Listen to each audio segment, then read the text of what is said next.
That's our brother. Yes, ma'am. His brother. Okay. Here we go.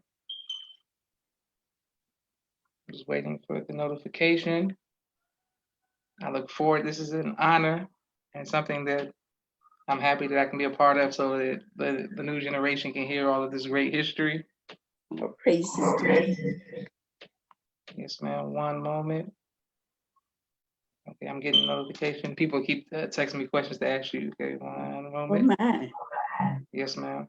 Okay, excellent. Okay, we are live.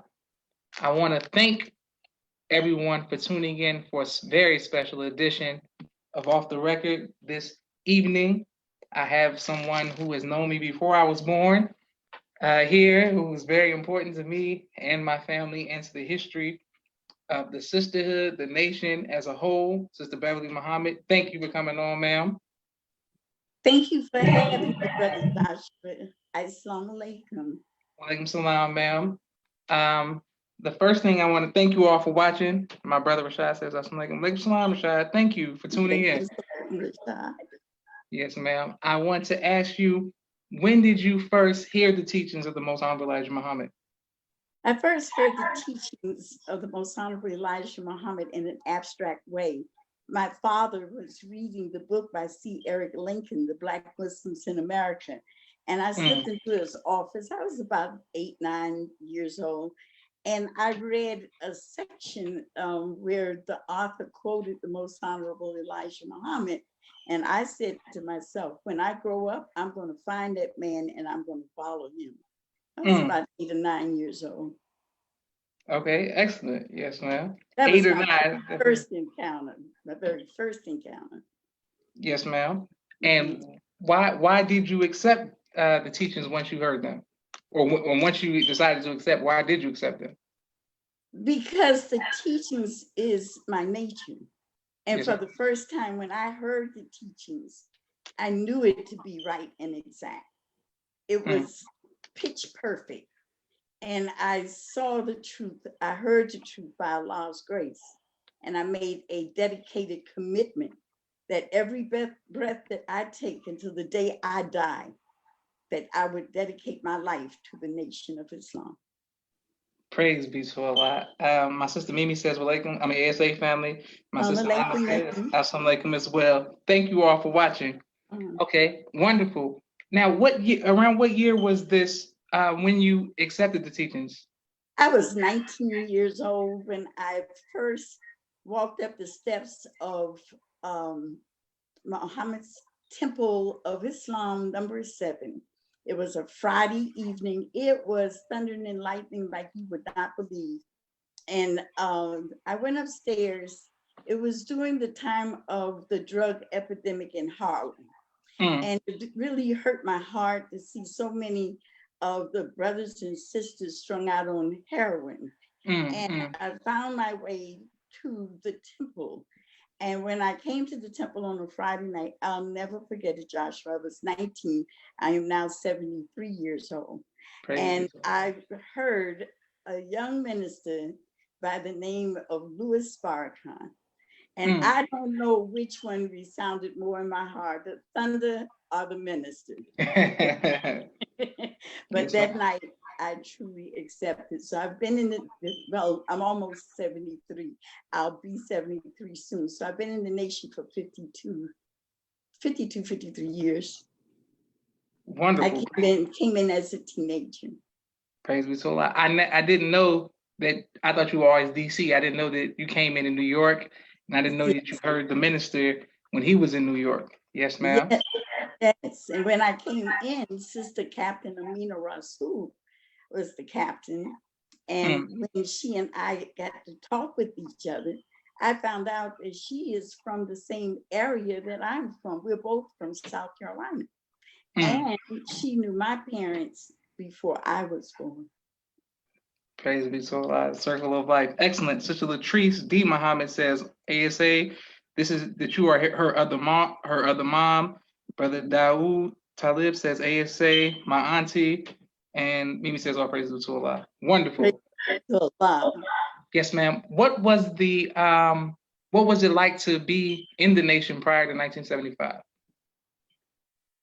prior to 1975 was a microcosm of what the entire global community of Islam would look under the Honorable Minister Louis Farrakhan down the wheel of time, which is now. But the Nation of Islam was very inclusive. We were not exclusive. We were very exclusive, not inclusive. So when you join the Nation of Islam, you talk to only the Muslims, you train with only the Muslims.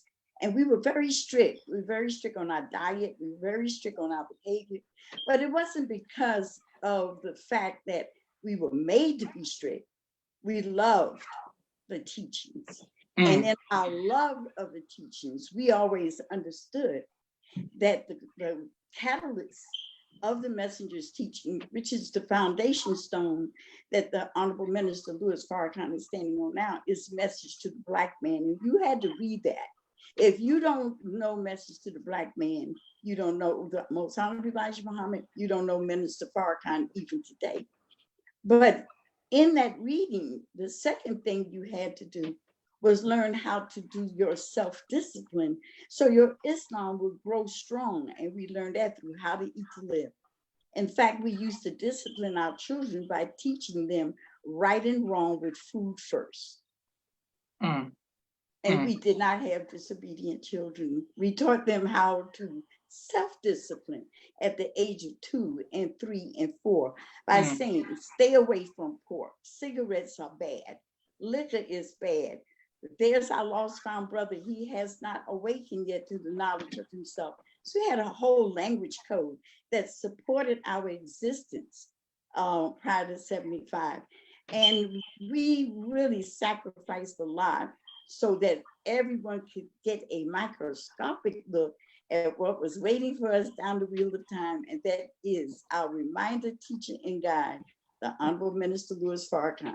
What we had in microcosm, he now has given us in globalization of the teachings. Praise be to Allah. And thank you, ma'am. Brother Sherwin says, ASA, Sister Beverly, much love. Walaikum salam to you, Brother Sherwin, too. I guess I'm not standing here. Thank you very much. Ismail.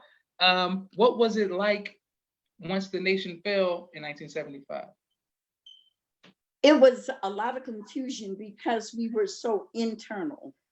And for the first time, we were thrust out into the community, into world affairs, community affairs.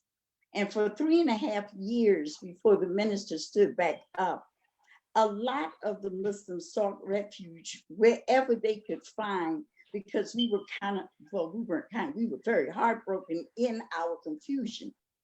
Now, I remembered what the messenger said. And so in my confusion, I remembered he said, choose Islam. He said that over and over again. So I went and enrolled in the University of the District of Columbia, because by that time I was living in Washington. And I studied Islam. And I also studied at the Islamic Center there on, I think it's Connecticut Avenue in Massachusetts. And I began to learn Islam and the history of Prophet Muhammad, because I did not want to go back to anything that was not Islamic. Yes, ma'am.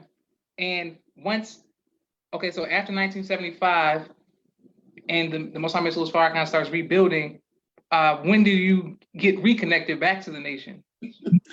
Well, in the 3.5 years that the minister was finding himself, I remember so clearly that in the month of November or December 1975, by that time or a little after that time, maybe, Warthi Muhammad moved the Honorable Louis Farrakhan away from New York to West Side Chicago. And there was so much going on. Oh my gosh, it was a time period where people really lost the inner consciousness that Allah had put intact. But sometimes, as you know, Allah has to disassemble in order to reassemble. And that's found in Message to the Black Man as well.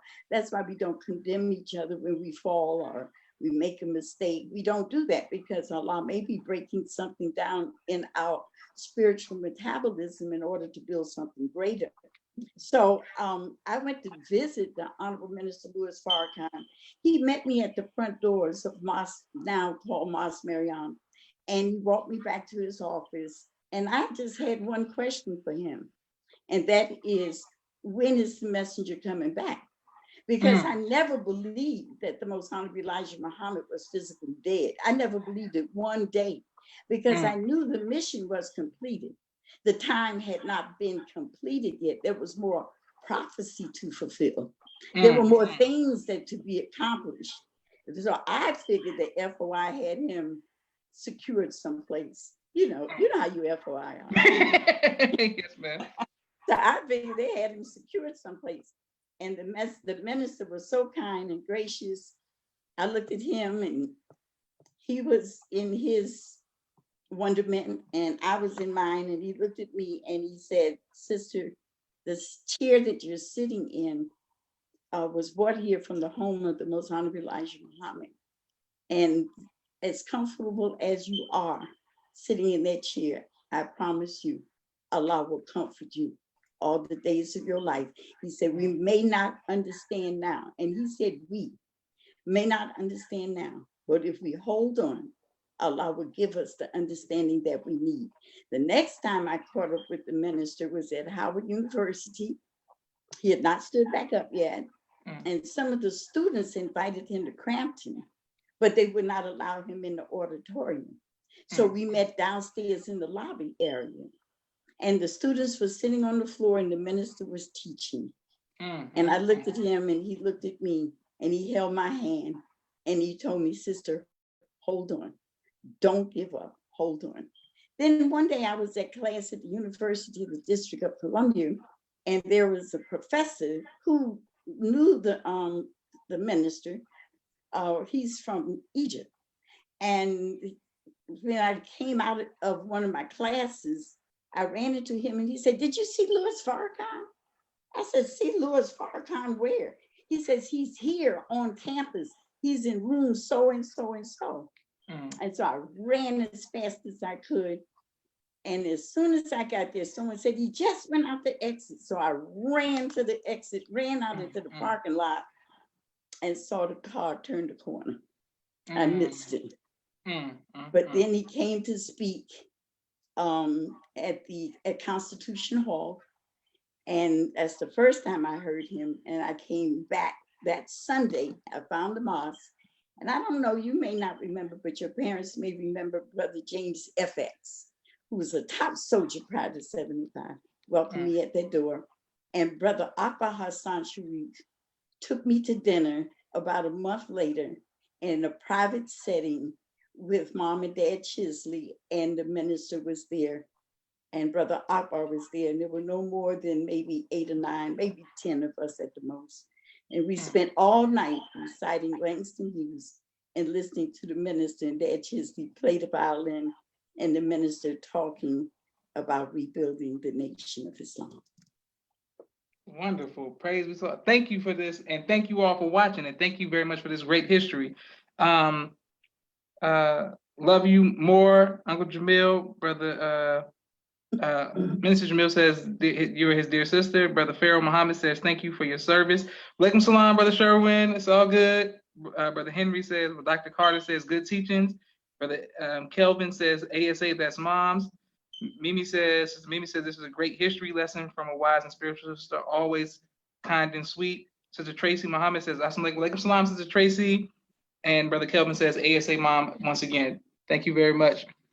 Yes, ma'am. So what was the sisterhood like when you went to the DC mosque and accepted? Like, who were the sisters around you and how was that? I think we had every bit of maybe 7 sisters in the MGT class. And we had one little teenager there. The rest of us were pretty grown and had children. And that one little teenager happened to be your mom, your mother. And she was the babysitter for Nadia. She was Nadia's babysitter. I know she could not have been in her 20s yet. I'm very sure about that. Mm, mm, He and I, when my first MGT class, the minister was speaking in Norfolk, Virginia. And I came out like a real soldier, just found the minister. Now I'm coming to MGT class. And she was there and she was antsy and a little upset because we were all, and when I say all, you could fit us in one car mm, going to see the minister in Norfolk. And the brothers had moved out. And I won't say they forgot about us, but at that time we were so small, it was easy. We didn't have a lot of people to do anything with, like we wanted to. But your mom would not let it go. And I mm, want you to know that she found a ride for me and her. mm. And we got all the way to Norfolk. And that night we had dinner with the Honorable Minister Louis Farrakhan, one-on-one. Those days, Brother Joshua, we were such a small crew, and the minister took his time to teach us so meticulously. It was a very beautiful thing. He was happy to see me. I was happy to see him, because now he took my hand and he said to me, "Sister, I give you my word. I will raise the teachings of the most honorable Elijah Muhammad back throughout the land." And I said, "Brother Minister, I give you my word that I will be by your side." Praise be to Allah. Excellent. Now this is random, but it's not too random. So back then, when it's a small skeleton crew, who like y'all serving the food or y'all sitting down? Like how was that back in the day? Like, where were y'all eating? Were you at a restaurant? Like, how did that go? No, a restaurant. Oh, we were reading in the Phyllis Wheatley YWCA, Okay, okay. and they did not turn the heat on Sunday. So one day, Mm, Washington can get as cold as Chicago. And mm, I remember one day, many days actually, and I'm sure Sharifa was, I know she's smiling, listening to this.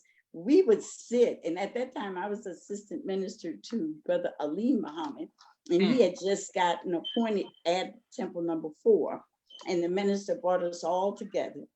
Um, I forgot to mention that when your mother and I got to Norfolk, Brother Captain James Booker, Wali Muhammad, Mm. met us in Norfolk from the final call.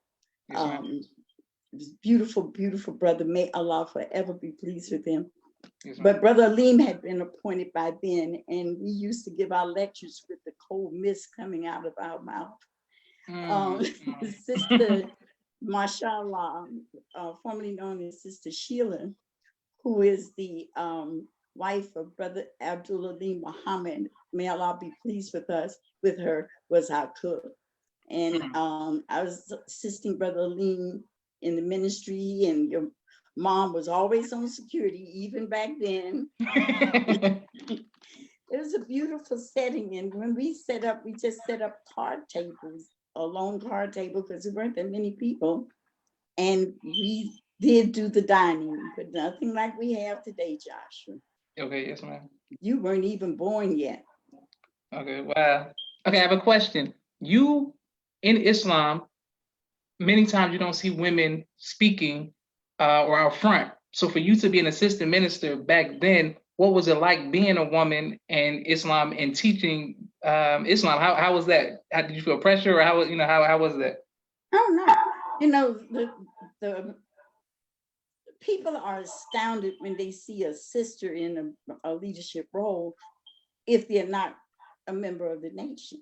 Mm, mm, If they are in the nation and they know the tenets and the position of the nation, they know that the women are the backbone of the nation of Islam as styled in the Holy Quran. Think of mm, this. I once said to the Honorable Minister Louis Farrakhan at dinner after intense study, so I wasn't going to mention anything to him that I had not studied thoroughly. And I wanted to seek his advice. And I said to him one day, some time ago, years ago, I said, Brother Minister, in my study, it appears to me that the Holy Quran doesn't start until the 3rd chapter. mm, mm. And he looked, I said, well, the Holy Quran actually, starts with the first revelation. We all know that. But Yes, I ma'am. was speaking in terms of conceptual thinking, spiritual concepts. Yes, ma'am. Surah 1 Al-Fatiha is a prayer. We call it the oft repeated prayer. And Surah 2, the Quran tells you in the footnotes, and all the scholars agree that Surah 2 is a summation of the Quran. So that means that Surah 3 opens up the story of the Quran. And it opens up with a sister who comes from the divine line of David and Moses and all of the divine. And she's asking that Allah give her a Messiah that will further the people or the high priest of the family of Amram, which was a tribe of very spiritual high priests people. And Allah answered her prayer and gave her a woman. And she was astounded because no woman had ever been born as a Messiah, especially in the high doctrine tribe of Amram. So she questioned Allah. And Allah said to her, I know what you know not. Now, if you follow spiritually a grammatical chronology, Mary is born. And it says in that 3rd chapter that she ate food that Zechariah asked her, from whence do you get this? But she was feeding and getting from Allah through her mystery, her mysteriousness, the revelation and the codes that would make the Messiah, Jesus, son of Mary. So in the 5th chapter, after all of this teaching and all this ordeal and all this making, Allah assembles Jesus and his mother. And he asked them because he found the people wanted to worship Jesus and the mother.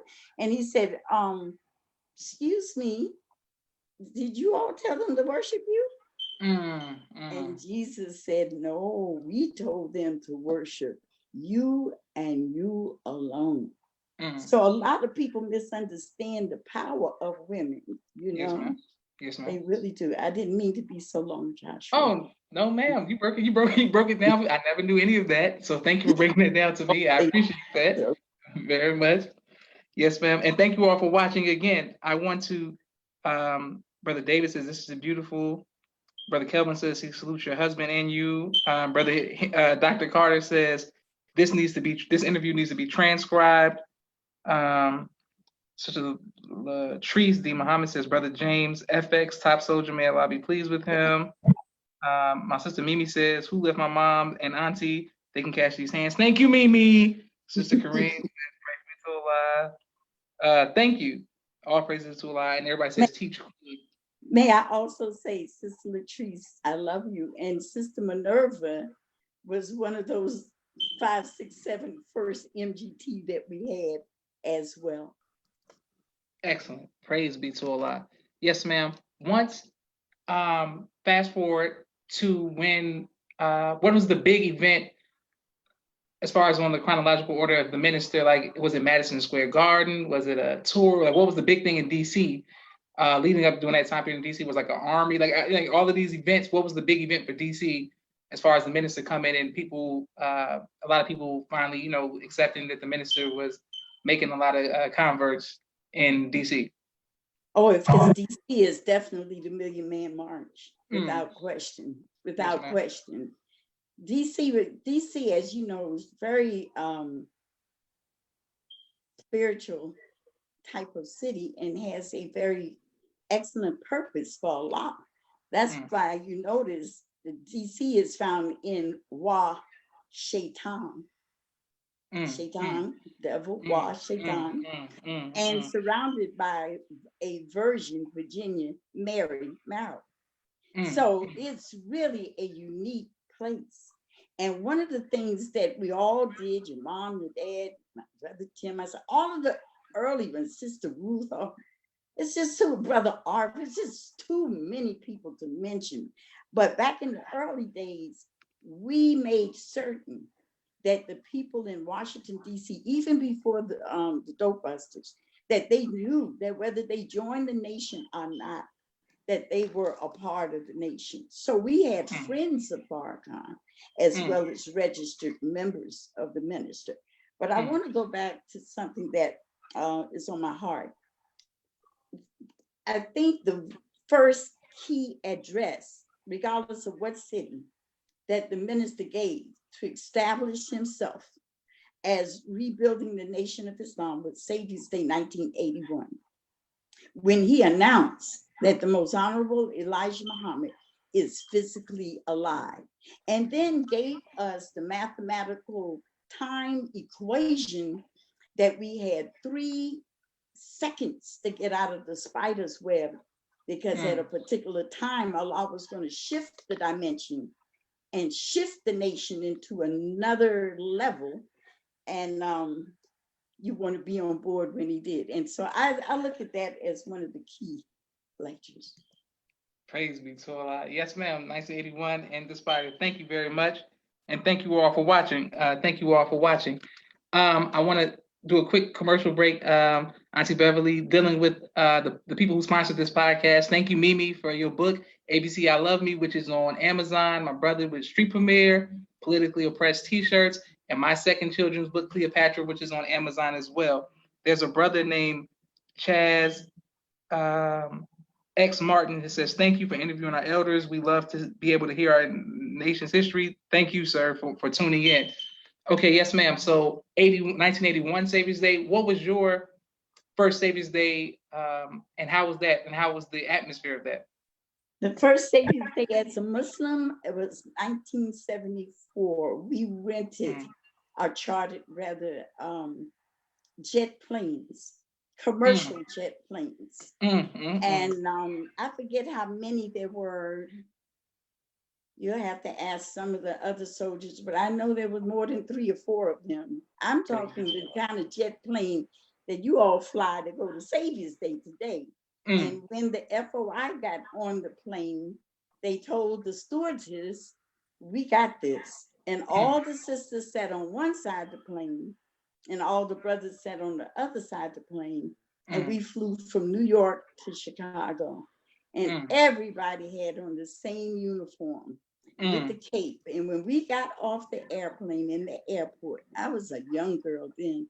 When we got off the airplane at the airport there, you didn't even know you were on the planet Earth. You thought that you were somewhere on another universe, because all you saw were beautiful Black faces surrounded with white flowing.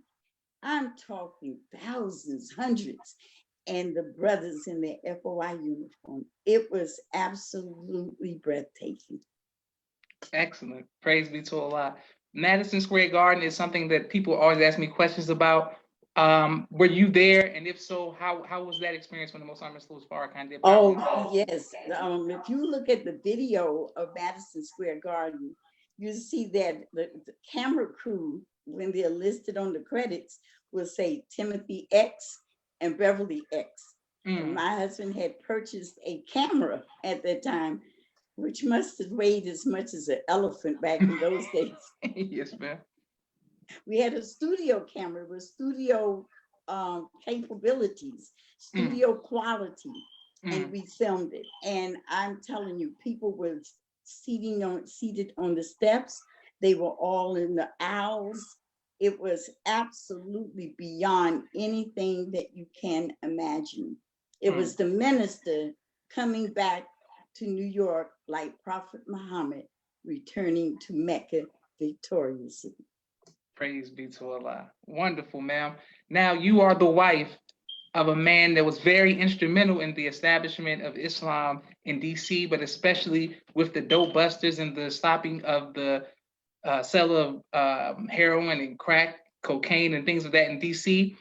Who I look forward to hearing from the man's side next week, inshallah. But from your side, being the wife of a soldier and a leader on the front line, what was it like seeing your husband out there fighting in physical and spiritual battles on a day-to-day basis? What was that like?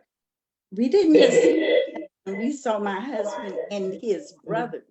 Yes, ma'am. That's very key. But I'll give you a little idea of what it's like to be married to a real soldier in Islam. Yes, ma'am. It was on a Monday, And I was doing my chores around the house.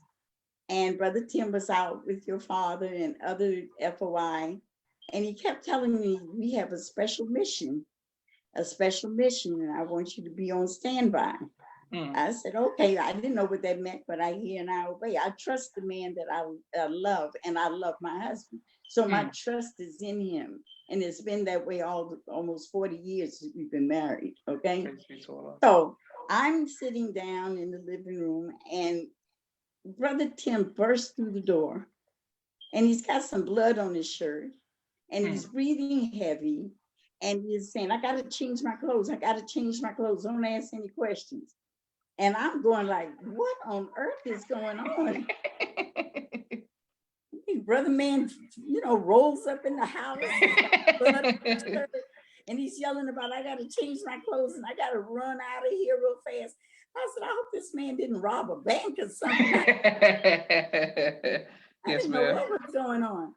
But I didn't hassle him. I stood by his side, and he just kept telling me, watch the news, watch the news. And he ran back out the house, and I looked at the news, and the rest is history. Praise be to Allah. Wonderful. So, if you're going to be married to a soldier, I gotta make sure he's a soldier now. Not a soldier. Yes, ma'am. Yes, ma'am. You got to be a real soldier.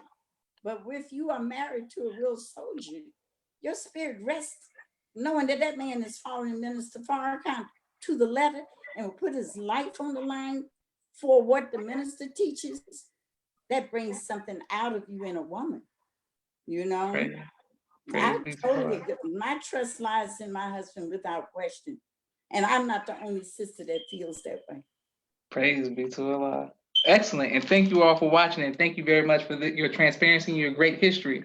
Now, being during DC in this time period, or in your sojourn so far in the nation of 70, you've been 73 years old, but you haven't been in the nation 73 years, but all of your time in the nation, have you ever received death threats? Have you ever felt threatened for your life? And if so, if you feared for your life, how did you overcome that? Oh, yeah. Oh, yeah. And I never knew, and your mother never knew, and a lot of other sisters never knew if their husband was going to come home that night. Every day they went out, they faced death. We weren't, like dealing with politicians. We were dealing with Jamaican drug lords that would kill you just to see if their gun worked. There were times when the gun was pulled on your father and my husband at the same time, 9mm. My husband had 3 times guns drawn in his face. And on a fourth occasion, he still harbors the bullet right here in his face. Where he shot him, he still walks around drilling with a bullet in his face. So this is nothing to play with. Oh my God, please. We had a FBI agent that came to our house that was in the ranks of the brothers and put his shoes, nice pair of ostrich shoes, and he would never come back and get him. And I said, Brother Tim, I've never seen a Negro with expensive pair of shoes don't come back and get him. He found out that he had embedded a microphone in our home in the heel of the shoe. He worked for FEMA. Oh yeah, there have been plenty death threats. I mean, you see this in the struggle. You see it when the Move family was bombed. And Brother Tim and I walked with the Move family, knew them intimately, sat and worked with them, got them on television stations, got them book signings, got them radio interviews. We walked with them and we saw the pain that they were in because Louise Africa's only son was burned and her brother John Africa was burned. In fact, when they finally decided through court order to give her and her sister Laverne Africa John Africa's body. Now, mind you, that's their brother. When we went to get it, they had taken it out of cold storage. And it was a stench like you would not believe. And his body fit in a box, a hat box. And we went to the burial. And I want to say something to the young bloods out there, male and female. We were at the grave site, and there were 3 or 4 white workers at the grave site that dug graves. You know, that's what they do. And they had dug the grave. And we were there. We pulled up. And as we were saying our words of gratitude, we were on a hill. You have to look down that hill, Joshua. And there was a caravan coming. Had to be, I guess, 80 cars at least. And we were all saying, who are they? What's going on? The first 10 were limousines. And they pulled up close to the gravesite. And they waited till every car got there. And then they all got out the car at the same time. All of those cars. They were the young bloods. They were the ones that were teenagers and in their 20s and in their 30s. They never uttered a word, Joshua. They came up to the grave. They snatched the shovels out of those people's hands. And they said, the leader said, we will bury our brother. That's why we should never lose hope for young people. And I say to anybody that's my age, if you have a problem with young people, then you have a problem with what Allah has sent into the world as an answer to our prayer. What we have to do is use the wisdom of our life experience to share with you all so that you don't forget your history. Because every child that is born, everyone who is considered a millennial, a G, X, whatever, SGBH, whatever the generation is called, you were here, you are sent here because we prayed for you. So I say to all the older people, don't be foolish. Don't reject the prayer. Don't be like the mother who asked for a Messiah and got a Mary and thought God had made a mistake. A lot of them make mistakes. These young people here are here because these are the ones that are supposed to be here. I love them. Every last one of them. Praise be to Allah. Powerful. Yes, ma'am. And thank you. And thank you all again for watching. Speaking of the history and the timeline, what is the right now, a lot of people are dealing with point number 12 in their study in the young generation as far as, the coming of Master Farrakhan Muhammad. Is there anything that you can expound on to help us, to stand on that foundation in the absence of Most Honorable Sis Farrakhan as far as the understanding of the importance of Master Farrakhan Muhammad and the coming of him? Praise be to Allah. First of all, I would like to give thanks and praise to Allah for my teacher, Mother Tanetta Muhammad, who is one of the wisest women ever born among our people, along with Mother Khadijah, along with so many others. But Mother Tanetta taught me personally, and I have to give a personal thank you to Allah for her and for her continued guidance. Mother Tanetta always pointed to the Supreme Wisdom Book and said that our success lies in a supreme wisdom, not just a wisdom, but a supreme wisdom to prove Islam in no limit of time. She pointed to paragraph number 3, and she said, and you can find an article that I wrote on this from one of her lessons in the Ramadan Journal of student minister Dimitri Muhammad. He puts a Ramadan journal out each year. So Ramadan 2019, I was invited by him to write on part 9 of the Holy Quran. And so I took the original rules of instructions, paragraph number 3, and aligned them according to the way Mother Tanetta taught me, aligned them with Albert Einstein and Stephen Hawkins so that we may be able to understand that most of our problem is that we look at Islam in a one-dimensional way, and we don't get the benefit of the totality of Allah's thinking. In that particular paragraph, paragraph number 3, it says we have to look at it in past, present, future tense in order to make the future a perfect tense. So I would suggest that everyone kind of look at that, because that's not anything that I wrote of myself. That comes directly from the lessons that she gave me on the importance of Allah stretching our thought in the original rules of instructions, paragraph number 3, to be multidimensional, because he is multidimensional. We know that Allah came in the person of Master Father Muhammad, to whom praises are forever due, because there is a signature that represents his coming that is found in the Supreme Book, the Supreme Wisdom Book, in the problem book. I think it's problem number 24. You know, in 1930, when the devils were looking for a particular planet, they got all excited because they thought they had found this planet that they were expecting to come. It's a planet that appears every 3,600 years. The last 3,600 years, Ezekiel had his vision. And 3,600 years before that, Noah had his flood. So they know that now is the 3,600 years here again. And so they're looking, they're searching and looking, almost driving themselves crazy looking for it.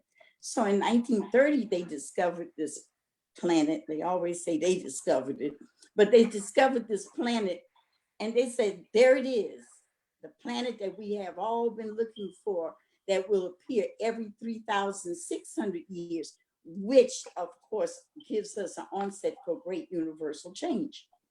Well, a white scientist by the name of Clyde Tombaugh thought he had found it, and he named it Pluto. But if you notice, the devils 48 years later changed their minds and said, oh, Pluto is not a planet. Okay, we made a mistake. It's not a planet. But the Most Honorable Elijah Muhammad teaches us that there was such in the sky in 1930 at the appearance of Master Farrakhan Muhammad. This scientist, Tombaugh, had found what he thought was Pluto also in 1930. But the difference is, Joshua, is that his is not a planet. And 48 years later, they had to come out and announce that Pluto is not a planet, and they declassified it as a planet, which meant their signature for 1930 is invalid. It's a fraud. Okay? Yes, ma'am. Did you do something to the camera? No, ma'am. It froze up for a moment. I don't know. I think it's something with the Wi-Fi. It froze up. Don't worry about it. All right. Okay, no, ma'am. Yes, ma'am. We're back on. We're back on. Thank you all for your patience. It was just a little Wi-Fi glitch. So yes, they had to declassify it. The reason they had to declassify it is the diameter of Pluto is less than the moon that we have. It can't support life. But look at the planet that Master Farrakhan Muhammad put his signature on. In the problem book, he never refers to it as Pluto. He refers to it as Platoon. Am I right? Yes, ma'am. And then he says that not only is it a planet, it is its diameter. Where's Pluto? I got my notes right here. Let me look to make sure I quote it right. Yes, ma'am. Pluto is 1,473 miles in diameter. But when you look at problem 24 in the problem book, the one that Master Farrakhan Muhammad called Platoon is 67,000 miles in diameter. That's a big difference. So what was the white man looking at that they're still looking at, which they don't want me and you to know? And they talk about it all the time, late at night on their shows. It's called Planet X. And did not the master tell us to write for our X? That he's coming in the person of Master Farrakhan Muhammad. So I invite all of the believers, don't fall for the Pluto joke. Go discover your platoon. Planet X. Wow, wonderful. Praise be to Allah. Yes, ma'am. Auntie Beverly, what advice would you give to future mothers? First of all, you have to understand that when you are, well, first let me say this. A definition of mother is not someone that just gives a physical birth to a lump of flesh. There are a lot of sisters that cannot bear children, but that does not mean that they are not mothers. Because mother is born out of the nature of God. So every woman, whether they have a child or not, is a mother. They are maternal. We are maternal by nature. All right, that's number one. Yes, ma'am. So whether you have a child that you birth, or whether you have a child that you are going to adopt, or whether you have a child that you know needs a mom, and you go ahead and be that mom for that child, understand this: the relationship is akin to God and Himself. Never look at your children as if they are here to satisfy what your concept is. Because every child comes into the world bringing something that we never knew before. Whether it's a lesson to stay away from, or whether it's an accomplishment to be joyful about, every child comes with a little piece of Allah's law. Powerful, excellent. Thank you. And thank you all for continuing to watch. What advice would you give to future wives? First of all, if you do not understand who you are and your relationship to Allah, you will never understand how to be a wife. Now, I'm gonna get for real with the young people right now. I hear a lot of young people say, women, Allah made Himself, and then He made me second. I'm the second self of God. And they look over at the Black man as if, well, where does he fit?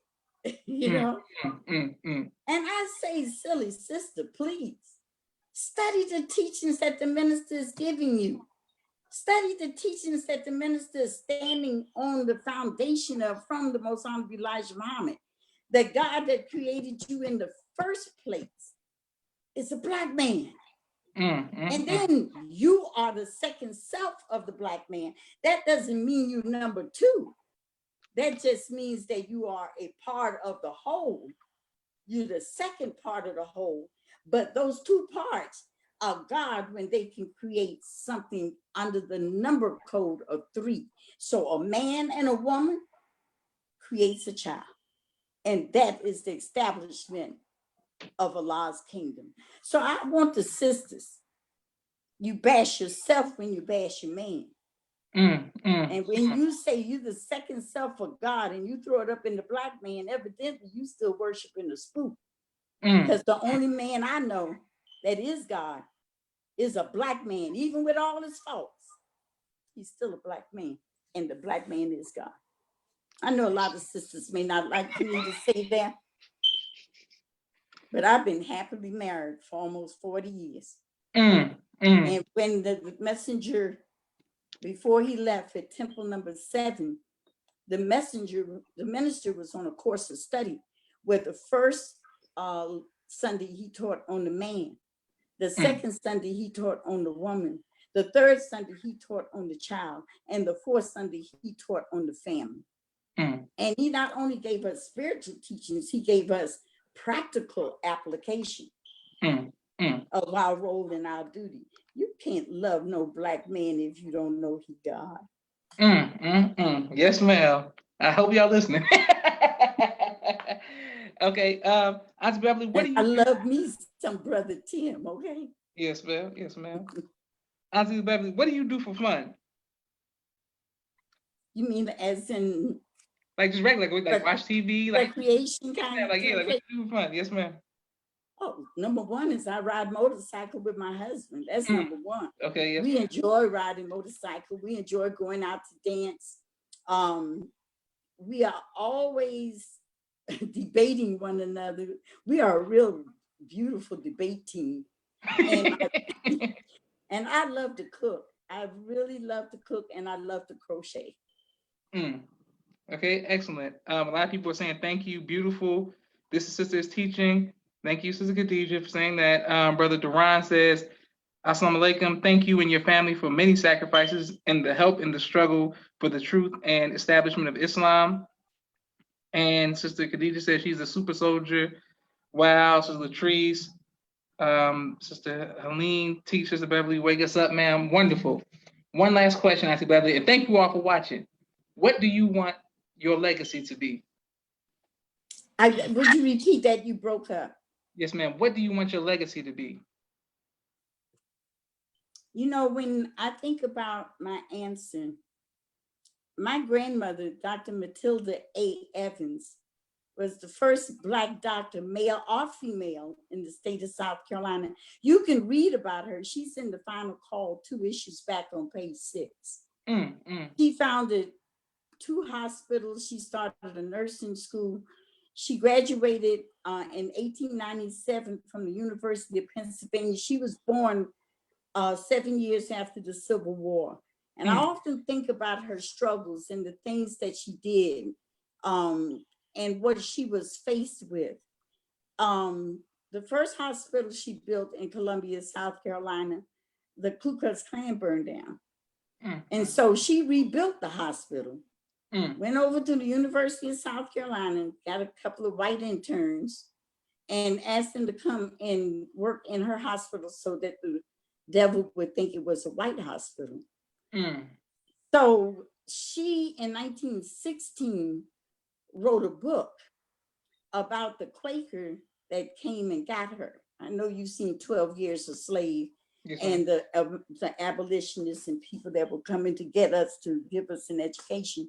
Yes, and in her book, she says in her book about the Quaker lady, Martha Schofield, that Martha Schofield the abolitionists wanted to do this in order to say that they helped us as a people out of our critical condition, so that when we wake up, we wouldn't kill them for what they did to us. But my grandmother had a very interesting take on it. And in that, and it's also in the article in the final call, Dr. Matilda A. Evans, she said, and she wrote this in 1916, we should demand that the devils give us a few states that we can establish a land of our own. And then she said it should be called Negro land.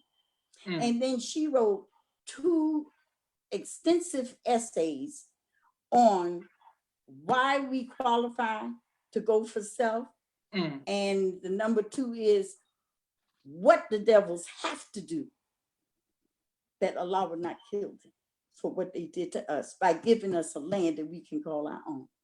So now we know that between 1910 and 1920, Master Farrakhan Muhammad was traveling secretly, yes, among our people. And my mother would always say, you know, that some white people really give us good advice. And she would say things to me. But on the 100th anniversary, I had her book and someone stole it from me some years ago. But on the 100th anniversary of her writing the book, a researcher found the book and gave me a copy of it. And when I read that, Joshua, I want to continue her legacy in the Nation of Islam. For a woman to write that in 1916 is tantalizing to my intellectual thought that perhaps she did meet Master Fard Muhammad. Therefore, it is my responsibility to this great woman to raise up in the Nation of Islam the continued struggle as she saw it in 1960, as the messenger received it in 1930, as the minister received it in 1955, as the nation fell in 1975, rose back up in 1979. Here we are in the year 2019.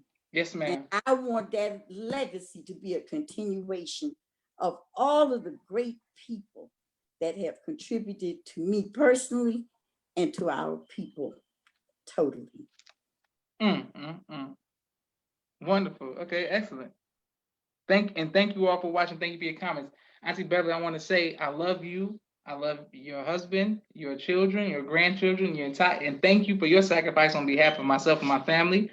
And thank you for coming on Off the Record. That means so much to me. I'm honored that I could hear this history and learn it for the first time from a primary source, the primary source. So thank you very much, Auntie Beverly, and thank you all for watching. Is there anything else you want to say before we end the interview? Yes, Brother Joshua, I want to say thank you to all of the familiar names that gave me the greetings. Each one of you means so much to me because each one of you contribute to increasing my love for you and for Allah. I remember also, Joshua, and I know you've heard this story, but I want it off the record. I remember your mama came up to me one day. We were at Howard University at Crampton Auditorium. And she said, look, Sister Beverly, here's my new baby. And you were 2 weeks old. And she gave me her beautiful baby wrapped in a beautiful blanket. And that's the first time I held you. That's the first time I knew you. And I was so proud to know you then. And Brother Tim and I are so proud of you now. This is a wonderful medium, and what you are doing will go down in history. You are chronicling all the things that will never otherwise be written or told. And we thank Allah for you, and we wish you all the success in the world. If we can be of any help to you, Joshua, as always, we are always there for you. And a shout out to everybody. It's so good. I'm very, very honored. And Brother Tim is over here giving the peace sign. I want you to know, okay? Oh, yes, ma'am. Tell him I salute him, and I look forward to next week getting to hear from him and the great stories that he has as well. Thank you all for watching. I love you very much. And thank you very much again for coming on Off the Record. All praises due to Allah. Thank you, son. My love to your family. Yes, ma'am. I will. Assalamu alaikum. Wa alaikum salam.